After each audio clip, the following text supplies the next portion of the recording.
दोस्तों इस गड्ढे में से मनुष्यों की चीखें सुनाई देती है और आज तक ये कोई नहीं समझ पाया है कि इस गड्ढे के नीचे आखिर है क्या। इस वीडियो को पूरा देखिए क्योंकि आपको इस गड्ढे के बारे में पूरा इंफॉर्मेशन मिलने वाली है। So let's explore the door to hell Kola super deep borehole. आपने धरती के उस डायग्राम को तो जरूर से देखा होगा जिसमें आपको धरती के अलग अलग लेयर देखने को मिलती है, पर आपको यह जानकर हैरानी होगी कि साइंटिस्ट आज तक ये नहीं जान पाए कि असल में धरती के एंड पार्ट के नीचे आखिर है क्या।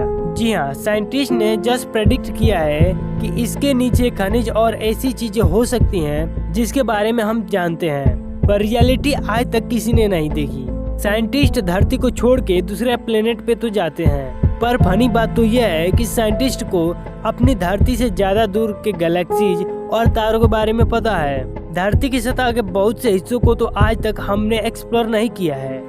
ये तो फैक्ट धरती के अंदर का है। आज तक की सबसे गहरे होल की बात करें तो वह लगभग 12 किलोमीटर तक गहरा गड्ढा है और ये धरती का सबसे गहरा हिस्सा है जिसे इंसान ने आज तक देखा है, और ये समुद्र के सबसे गहरे पॉइंट से भी ज्यादा गहरा है और ये गहरे पोजीशन की रेस में सबसे आगे है क्योंकि इसकी गहराई 12 किलोमीटर है। और मेन बात तो ये है कि आज तक कोई इंसान 12 किलोमीटर से ज्यादा अंदर नहीं गया। ये इंसान का बनाया हुआ एक आर्टिफिशियल गड्ढा है। जब 1970 के समय में सारे कंट्रीज के बीच अंतरिक्ष एक्सप्लोरेशन और बाकी विज्ञान की फील्ड में कंपटीशन चल रही थी और धरती के नीचे के सीक्रेट्स को लगभग हर देश जाने की कोशिश में थी, सब एक दूसरे से आगे निकलना चाहते थे। उस कंपटीशन में रसिया सबसे आगे निकल गए थे जब उन्होंने इस गड्ढे को ड्रिल किया जिसका नाम है कोला, जिसके बारे में मैंने अभी आपको बताया। उस गड्ढे की एक्सपेरिमेंट दुनिया की सबसे अमेजिंग एक्सपेरिमेंट में से एक मानी जाती है।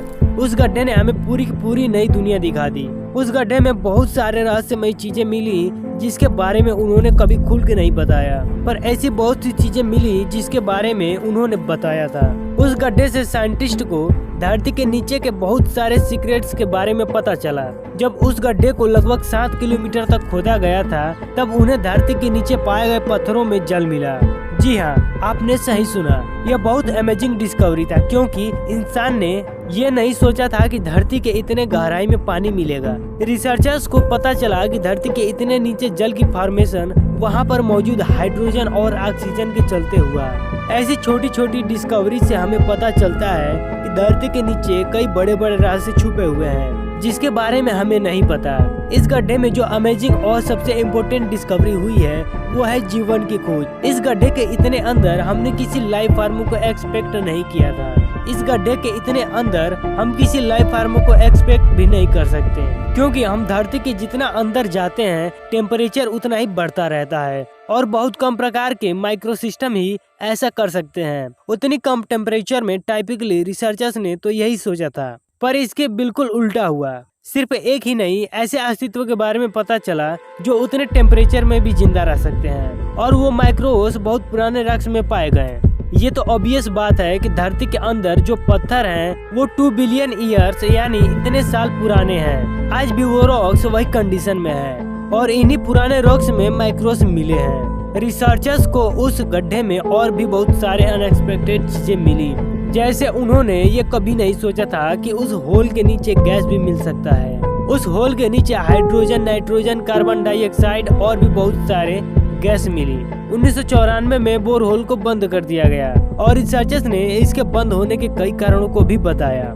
सबसे मेन रीजन तो जो उन्होंने पब्लिक में बताया वो है टू हॉट टेम्परेचर। उस गड्ढे के सबसे गहरे पार्ट में जो टेम्परेचर थी वो लगभग 180 डिग्री सेल्सियस थी और ये बहुत ज्यादा होता है। 100 डिग्री सेल्सियस में पानी उबलने लगता है तो आप ही अंदाजा लगा सकते हैं कि 180 डिग्री सेल्सियस पर क्या होता होगा। जब उन्होंने इस गड्ढे को खोदना शुरू किया था उस समय इन लोगों ने कैलकुलेशन के हिसाब से इस बात का अंदाजा लगाया था कि टेम्परेचर लगभग 100 डिग्री सेल्सियस से ज्यादा नहीं होना चाहिए और उनकी कैलकुलेशन गलत निकल गई। इसी के चलते और आगे खोदना उनको सही नहीं लगा और जितना वो गहरा खोदते थे रॉक डेंसिटी यानी उसका घना तो उतना ही बढ़ता रहता था और आगे खोदने के लिए उन्हें और पावर की जरूरत पड़ने लगी। इसी के चलते 1994 में इस प्रोजेक्ट को बंद कर दिया गया।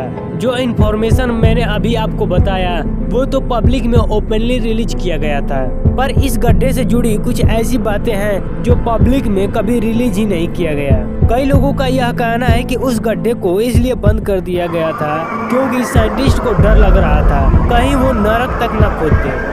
जी हाँ, आप लोगों में से कुछ लोगों को शायद इस बात पर यकीन नहीं होगा, पर कई लोगों का तो यही मानना है कि साइंटिस्ट को इस गड्ढे से इंसान की चीख सुनाई दे रही थी और कई रिसर्चर्स ने यह दावा किया कि ये आत्माओं की आवाज है जो नरक में निवास करती है। ये मिथिकल बात तो जरूर है और मैं जानता हूँ कि आप लोगों में से कई लोग स्वर्ग और नरक जैसी चीजों पे यकीन नहीं करते हैं, पर आप ही कहिए, क्या धरती के इतने नीचे आवाज का आना कोई सेंस बनाती है? देखा जाए तो इसका कोई एक्सप्लेनेशन नहीं है। कई लोगों का तो मानना है कि इसे कोई रहस्यमय कारण के लिए बंद कर दिया गया था। इसका मतलब रिसर्चर्स पब्लिक से छुपाना चाहती है कि आखिर उस प्रोजेक्ट को क्यों बंद कर दिया गया और इतना स्ट्रिक्टली क्यों। मेरा मतलब इस जगह को पूरी तरह से बंद कर दिया गया है और अगर आप उसको विजिट करना चाहते हो तो आप नहीं कर सकते, क्योंकि जब उस प्रोजेक्ट को बंद कर दिया गया था उस समय इस गड्ढे को पूरी तरह से सील कर दिया गया था ताकि इस प्रोजेक्ट को फिर से कोई शुरू न कर सके। अब यह पूरी तरह से बंद हो चुकी है और आप चाह के भी इसको विजिट नहीं कर सकते। कई लोगों का तो यह भी मानना है कि ऐसी कोई बात नहीं है, इस गड्ढे से जुड़ी सारी बातें बकवास है और ज्यादातर लोगों का तो यही मानना है कि इस गड्ढे के नीचे नरक एग्जिस्ट करती है। इस जगह का रहस्य आज तक किसी ने नहीं सुलझा पाया। वैसे आपको क्या लगता है, क्या धरती के इतने नीचे नरक है? और वैसे क्या कोई रहस्यमय जगह एग्जिस्ट करती है? नीचे कमेंट बॉक्स में बताना। इस वीडियो को लाइक कर देना और सब्सक्राइब करके नोटिफिकेशन को ऑल पर सिलेक्ट कर लेना।